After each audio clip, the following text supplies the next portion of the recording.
Hello dear friends, welcome to all of you. आज हम class 10th का पहला चैप्टर जो कि रियल नंबर्स है, उसमें एक टॉपिक है, इम्पोर्टेंट टॉपिक है जो वो है the fundamental theorem of arithmetic. तो फंडामेंटल थ्योरम ऑफ अर्थमेटिक क्या कहता है? तो इसका स्टेटमेंट है every composite number can be expressed as a product of powers of primes in a unique way. यानी कि किसी भी कंपोजिट नंबर को हम product of powers of primes की फॉर्म में एक्सप्रेस कर सकते हैं। अब यहाँ पर इस थ्योरम को समझने से पहले हमको ये एक के वर्ड है कंपोजिट नंबर, तो एक कंपोजिट नंबर को जानना जरूरी है। और दूसरा, बाद में ये जो यूनिक वे हमने रेड कलर से लिखा हुआ है, दिस इज़ वेरी इंपॉर्टेंट के word for understanding this fundamental theorem of arithmetic. तो सबसे पहले हम कंपोजिट नंबर को जानते हैं कि ये कंपोजिट नंबर किसको कहा जाता है। तो let we have an example 4। तो 4 कि अगर हम फैक्टर करते हैं तो ये फैक्टर आते हैं 1, 2 and 4। Here 4 has 3 factors 1, 2 and 4. Therefore 4 is called composite numbers. So it means any number is called composite number which have more than 2 factors. So for example, let's say 6 is another number and we have to check whether 6 is composite or not. तो क्या करना होगा इसके लिए? सबसे पहले हम 6 के फैक्टर करेंगे। तो 6 के फैक्टर क्या क्या हैं? एक तो 1 है, एक 2 है, एक 3 है और एक 6 है। तो देखिए यहाँ पर 6 के भी मोर देन 2 फैक्टर्स हैं। तो therefore 6 is also called composite number. तो आई होप आप लोगों को समझ में आ गया होगा। ये 2 एग्जाम्पल हमने दिए हैं कि जिस भी नंबर के 2 से ज़्यादा फैक्टर्स होते हैं उसे हम कंपोजिट नंबर कहते हैं। तो अभी हमने कंपोजिट नंबर को जाना। इसके बाद एक और जो हमको इम्पोर्टेंट जो के वर्ड है इस रियल नंबर चैप्टर को समझने के लिए वो है प्राइम नंबर। कि प्राइम नंबर को हम पहचानते हैं कि नहीं पहचानते हैं। तो मैं एक बार आपको बता देता हूँ कि प्राइम नंबर किसको कहा जाता है। तो let's say we have a number 2। अब हम क्या करेंगे, 2 को चेक करना हमको कि प्राइम नंबर है कि नहीं है। तो इसके लिए हम 2 के भी फैक्टर करेंगे। तो 2 के फैक्टर आते हैं हमारे पास, एक 1 आता है और एक 2 आता है।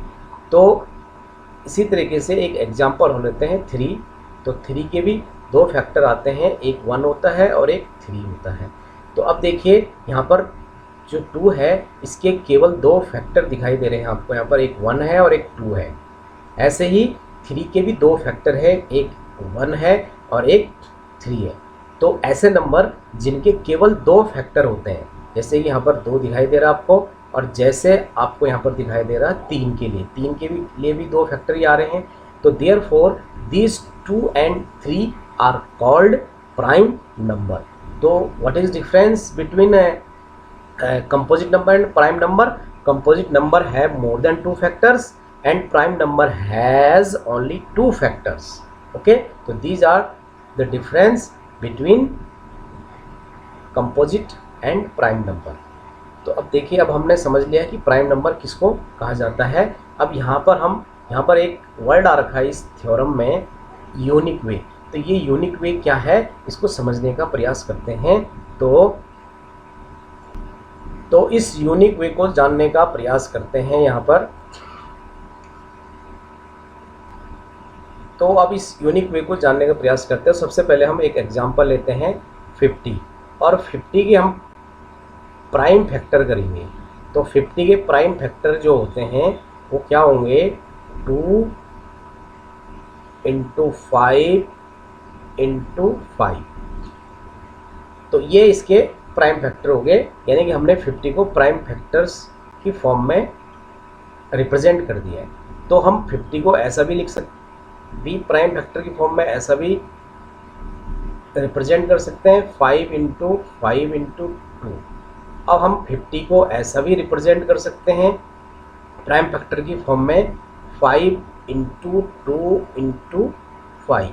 अब देखिए, इन तीनों सिचुएशन में जो हमने प्राइम फैक्टर किए हैं, तो ऐसा हो सकता है कि एक स्टूडेंट जो है 50 के प्राइम फैक्टर्स को ऐसा भी एक्सप्रेस कर सकता है।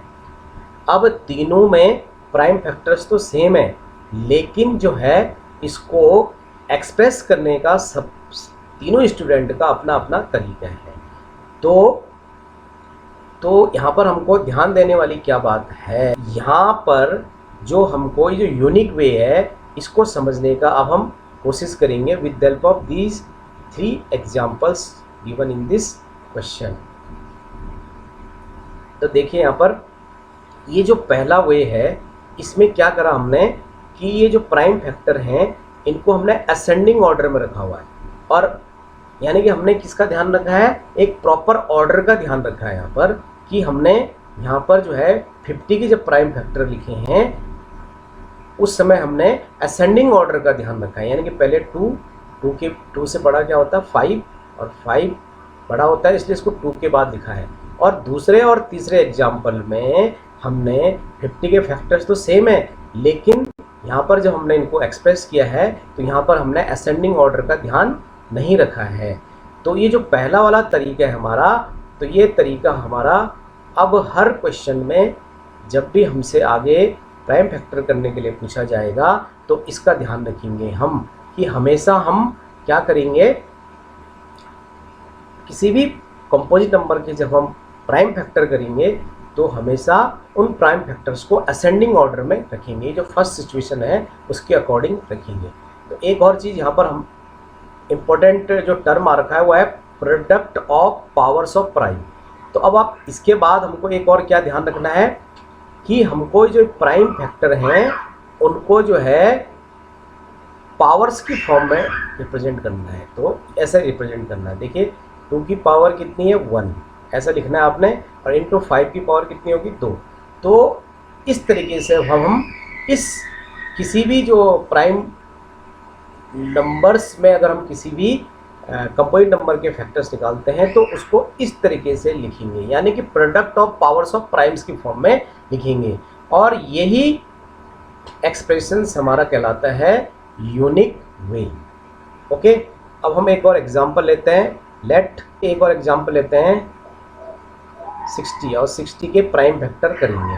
तो 60 के जो प्राइम फैक्टर होंगे तो पहला प्राइम फैक्टर क्या होगा 2। अब 2 क्यों लिया हमने, इस चीज़ का ध्यान रखना जो अभी बताया था हमने कि असेंडिंग ऑर्डर में लिखना है।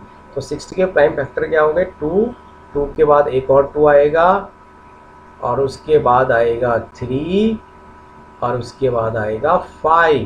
तो देखिए यहाँ पर हमने 60 के प्राइम फैक्टर लिखते समय असेंडिंग ऑर्डर का ध्यान रखा है, और हम सभी को यही बात आगे भी ध्यान रखनी है कि जब भी हम किसी भी कंपोजिट नंबर के प्राइम फैक्टर्स करेंगे या किसी भी कंपोजिट नंबर को प्राइम फैक्टर्स की फॉर्म में एक्सप्रेस करेंगे तो आपको असेंडिंग ऑर्डर का ध्यान रखना है। और दूसरा क्या ध्यान रखना है, उसके बाद आपको ये जो भी प्राइम फैक्टर्स हैं उनकी पावर्स की फॉर्म में भी इसको रिप्रेजेंट करना है। तो क्या होगा 2 की पावर कितनी हो जाएगी 2, क्योंकि 2 2 बार यहाँ पर मल्टीप्लाई हुआ है। 3 कितनी बार आया है 1 टाइम्स है, तो 3 की पावर 1, और 5 भी 1 टाइम्स आया है तो 5 की पावर 1। ओके, तो this is the expression for composite number. तो यही हमारी फंडामेंटल थ्योरम ऑफ अर्थमेटिक है कि every composite number can be expressed as a product of powers of primes in a unique way. दिखाई दे रहा है आपको, यूनिक वे यानी कि असेंडिंग ऑर्डर, चाहे तो आप इसको डिसेंडिंग ऑर्डर में भी लिख सकते हैं। तो हमने यहाँ पर क्या है असेंडिंग ऑर्डर की फॉर्म में आपको बताया है, तो आप ऐसा ही आगे करेंगे। एग्जाम्पल लिया था और एक 60 का एग्जाम्पल लिया था। तो 50 के जो प्राइम फैक्टर निकल के आते थे वो आते थे 2 raise to the power 1 into 5 raise to the power 2। In the same way हमारे 60 के जो प्राइम फैक्टर्स थे वो क्या थे, वो थे हमारे पास 2 square into 3 raise to the power 1 into 5 raise to the power 1। तो ये थी हमारी फंडामेंटल थ्योरम को हमने यहाँ पर अप्लाई किया, और 50 के ने क्या निकाले हैं प्राइम फैक्टर निकाल के आपके सामने रखे हैं 2 raise to the power into 5 raise to the power 2। ये 50 के हो गए, और 60 के हो गए हमारे पास 2 raise to the power 2 into 3 raise to the power 1 into 5 raise to the power 1। अब हम क्या करेंगे कि जो फंडामेंटल थ्योरम है उसकी हेल्प से हम क्या करेंगे HCF निकालेंगे इन दोनों नंबर्स का। तो सबसे पहले हमने इस तरीके से एक्सप्रेस कर देना है कंपोजिट नंबर को प्राइम फैक्टर्स की फॉर्म में। अब यहाँ पर थोड़ा सा मैं एक और आपको बात जो ध्यान रखनी है वो क्या देने वाली, वो ये है कि आपको देखना है कि इन दोनों में किसमें 50 और 60 में कौन सा फैक्टर इन्वॉल्व है और कौन सा इन्वॉल्व नहीं है। तो देखिए 2 इन्वॉल्व है 50 में और 2 इन्वॉल्व है 60 में, तो कोई दिक्कत वाली बात नहीं है। इन द सेम वे 3 60 में इन्वॉल्व है लेकिन 50 में इन्वॉल्व नहीं है, और 5 जो है 50 और 60 दोनों में इन्वॉल्व है। तो जो फैक्टर्स हमारे इन्वॉल्व है तो वो तो हमारे वेल एंड गुड है, लेकिन जो इन्वॉल्व नहीं है वो उसको भी इन्वॉल्व करना है। जिस कंपोजिट नंबर में कोई प्राइम फैक्टर इन्वॉल्व नहीं है तो उसको हम ऐसे लिखेंगे, जैसे 350 के फैक्टर्स में नहीं आता है तो हम इसको यहाँ पर 2 raise to the power 1 into 3 raise to the power 0 लिख सकते हैं, क्योंकि 3 रेज़ टू द पावर 0 की वैल्यू क्या होती है, 1 होती है। और यहाँ पर हम अगर हम 3 रेज़ टू द पावर 0 को इंट्रोड्यूस करेंगे 50 के प्राइम फैक्टर्स में तो कोई इफेक्ट नहीं पड़ने वाला है 50 की वैल्यू पे, तो ऐसा हम यहाँ पर कर सकते हैं।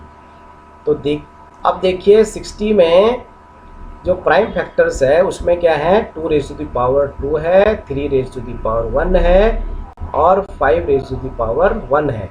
अब हमको क्या करना है, इन दोनों नंबर्स का HCF निकालना है, यानी कि HCF ऑफ 50, 60 ऐसा आप लिख देंगे और फिर इक्वल का साइन लगा देंगे। अब हम क्या करेंगे, ये जो हमने HCF निकालने का जो यहाँ पर एक रूल लिखा है कि क्या देखना है यहाँ पर हमने कि product of the smallest power of each common prime factor. तो हमको प्रत्येक कॉमन प्राइम फैक्टर का क्या करना है, प्रोडक्ट आपको निकालना है, और जो प्रोडक्ट निकल के आएगा वही हमारा 50 और 60 का क्या होगा, HCF होगा। अब यहाँ पर देखते हैं कि 2 की पावर 1 और 2 की पावर 2, तो 2 की पावर कौन सी वाली लेंगे हम, स्मॉलेस्ट वाली पावर लेंगे। तो 2 की पावर स्मॉलेस्ट कितनी है, यहाँ पर 1 है, देखो यहाँ पर 1 है, यहाँ पर 2 है पावर, तो स्मॉलेस्ट पावर आपको रिजल्ट के लिए लेनी है। और क्योंकि प्रोडक्ट भी निकालना है, इनका प्रोडक्ट भी निकालना है, तो बीच में मल्टीप्लाई का साइन तो आएगा ही आएगा। ऐसे यहाँ पर देखिए 3 रेज़ टू द पावर 0 और 3 रेज़ टू द पावर 1, तो यहाँ पर स्मॉलेस्ट पावर क्या है 3 की, वो है 0। तो ये फ़ायदा हुआ हमको, ये product of the smallest power of each common prime factor, इस रूल को अप्लाई करने में हमको हेल्प करेगा, जो हमने यहाँ पर ये 3 की पावर जो 0 इंट्रोड्यूस की थी 50 के प्राइम फैक्टर्स में, ठीक है। अब देखिए यहाँ पर 5 की जो स्मॉलेस्ट पावर क्या है वो 1 है, तो इनटू क्या करेंगे 5 रेज़ टू द पावर 1 लेंगे। अब इनका क्या करना है, पर प्रोडक्ट करना है, smallest power of each common prime factor लेना है पहले और फिर उनका प्रोडक्ट निकाल देना है, तो वही हमारा क्या होगा 50 और 60 का HCF होगा। देखते हैं क्या आता है यहाँ पर। तो 2 रेज़ टू द पावर 1 की वैल्यू होती है 2 और 3 रेज़ टू द पावर 0 की वैल्यू होती है 1 और 5 रेज़ टू द पावर 1 की वैल्यू होती है 5। अब इनका प्रोडक्ट निकालेंगे तो क्या निकल के आएगा 10, और यही हमारा क्या हो गया HCF हो गया 50 और 60 हो गया 10 यहाँ पर with the help of fundamental theorem of arithmetic, और यही इसका फर्स्ट एप्लीकेशन है इस रियल नंबर चैप्टर में। अब ऐसे देखिए, अब आगे देखते हैं, अब हम इनका LCM निकालते हैं। तो LCM ऑफ 50 एंड 60, तो इसके लिए क्या करना है, product of the greatest power of each prime factor involve in the given number. तो यहाँ पर ध्यान रखने वाली बात क्या है कि प्रत्येक जो प्राइम फैक्टर है उसकी ग्रेटेस्ट पावर लेनी है, प्रत्येक प्राइम फैक्टर की ग्रेटेस्ट पावर लेनी है। तो देखिए, तो प्रत्येक यानी कि 2 3 5, यहाँ पर भी 2 3 5, तो 2 की भी आपको ग्रेटेस्ट पावर लेनी है, तो किसके लिए, LCM के लिए। तो यहाँ पर क्या है 2 रेज़ टू द पावर 2 है। In the same way 3 raise to the power 0 और 3 रेज़ टू द पावर 1 में ग्रेटेस्ट पावर क्या है 3 की, वो 1 है। In the same way 5 raise to the power 1 और 5 रेज़ टू द पावर 2 में 5 raise to the power greatest power है, 2 पावर जो है ग्रेटेस्ट है, इसलिए हमको एलसीएम लेते समय ग्रेटेस्ट पावर को लेना है और इनका क्या करना है, अब इनका प्रोडक्ट ज्ञात करना है और जो प्रोडक्ट आएगा वही हमारा एलसीएम होगा 50 और 60 का। तो देखते हैं कितना निकल के आता है। 2 रेज टू दी पावर 2 की जो वैल्यू होती है 2 टाइम्स 2 तो 4 आ गया।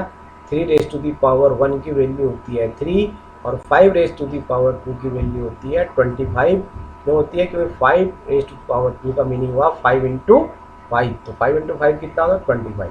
अब हम इनके क्या करेंगे, इनका प्रोडक्ट निकालेंगे तो 25 इंटू 4 कितना होता है 100 और इंटू 3 तो ये निकल के आ गया 300।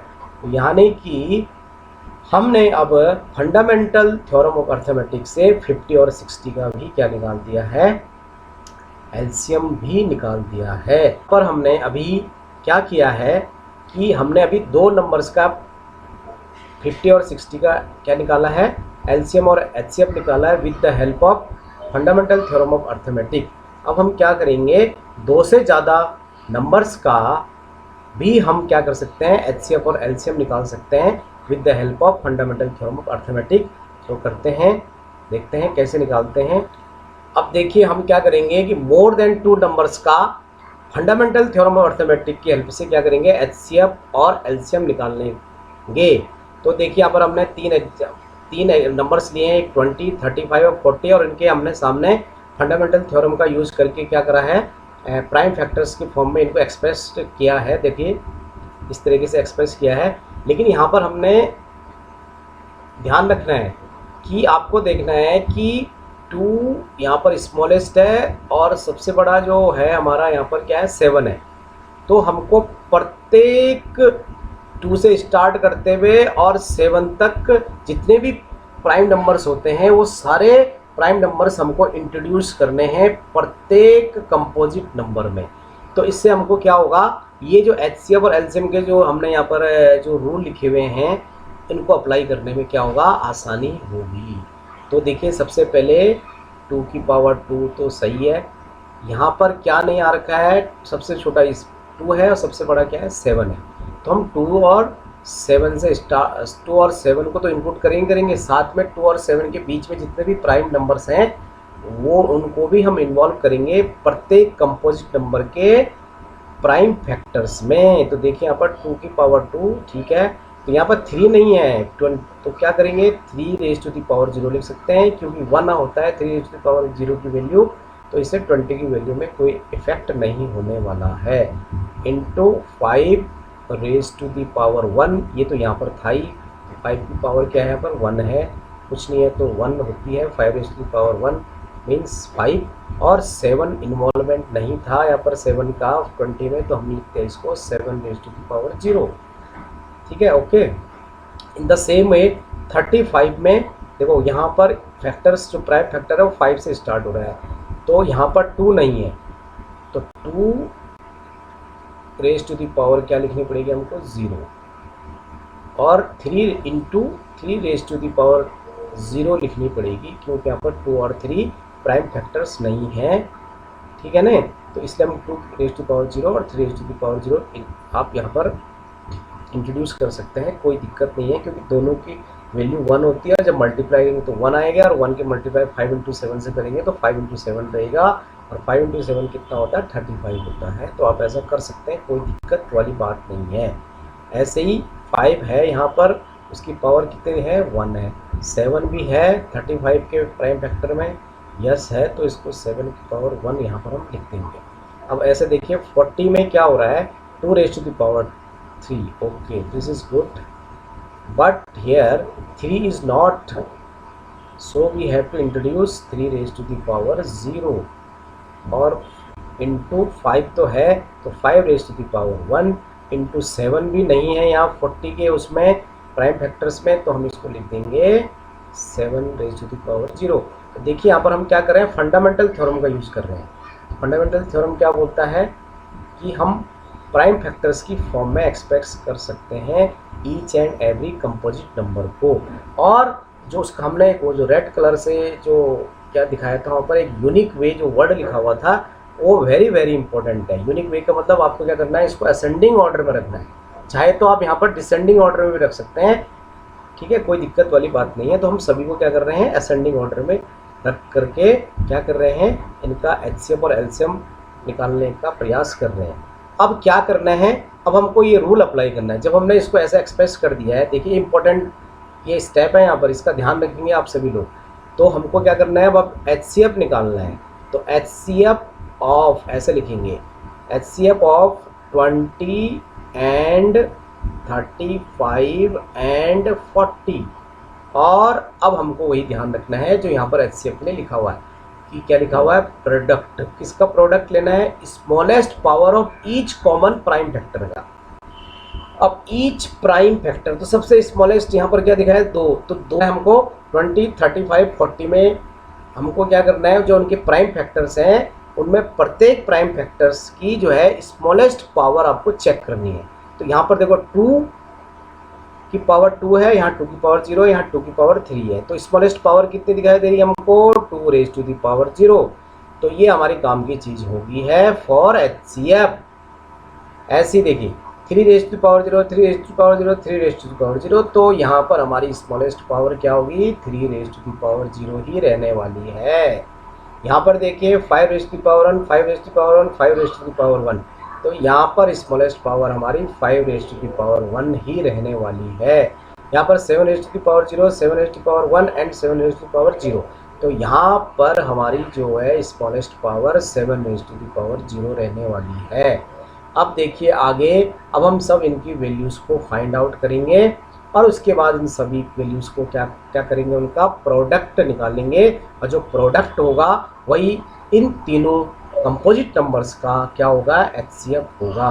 देखते हैं, 2 रेज़ टू द पावर 0 की वैल्यू 1 होती है, 3 रेज़ टू द पावर 0 की वैल्यू भी 1 होती है, 5 रेज़ टू द पावर 1 की वैल्यू 5 होती है, 7 रेज़ टू द पावर 0 की वैल्यू 1 होती है। तो इन सब की जब हम प्रोडक्ट ज्ञात करेंगे तो वो निकल के आता है 5। तो ये हो गया हमारा एचसीएफ इन तीनों नंबर्स का।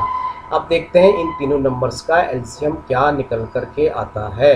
तो देखिए फिर आपको ऐसे लिखना है, एलसीएम लिख देना है, तो इस ब्रैकेट स्टार्ट कर देना है। तो एलसीएम ऑफ 20, 35 एंड 40।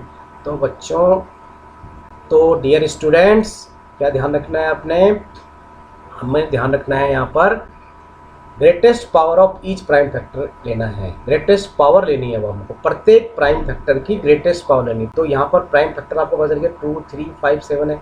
तो 2 की पावर ग्रेटेस्ट क्या दिखाई दे रही है आपको, यहाँ पर तीनों में 2 रेज़ टू द पावर 3 दिखाई दे रही है। ऐसी 3 की पावर ग्रेटेस्ट क्या दिखाई दे रही है, 0 ही दिखाई दे रही है, तो 0 लेनी है। 5 की पावर मैक्सिमम कितने दिख रही है आपको, 1 दिख रही है, तो 5 रेज़ टू द पावर 1 लेना है। 7 की पावर मैक्सिमम कितने दिखाई दे रही है, 1 दिखाई दे रही है, तो 7 की पावर 1 लेनी है। अब इन सबका क्या करना है, वैल्यू फाइंड आउट करनी है। तो 2 रेज़ टू द पावर 3 की वैल्यू होती है 8, 3 रेज़ टू द पावर 0 की वैल्यू होती है 1, 5 रेज़ टू द पावर 1 की वैल्यू होती है 5 और 7 रेज़ टू द पावर 1 की वैल्यू होती है 7। अब हम इनका क्या करेंगे, प्रोडक्ट 1s आर 8 और 8 5s आर कितना होता है 40, और 40 टाइम्स 7 कितना हो जाएगा 280। और यही इन तीनों नंबर्स का 20, 35, 40 का क्या होगा, एलसीएम होगा। तो इन दिस वे, इस वीडियो में हमने क्या करा, फंडामेंटल थ्योरम ऑफ अर्थमेटिक का यूज करके 2 या 2 से ज़्यादा नंबर्स का हमने क्या निकालना सीखा, एचसीएफ और एलसीएम निकालना सीखा। Dear friends, in this way we learn today how to apply fundamental theorem of arithmetic for finding HCF and LCM of 2 or more than 2 numbers. I will meet you in next video.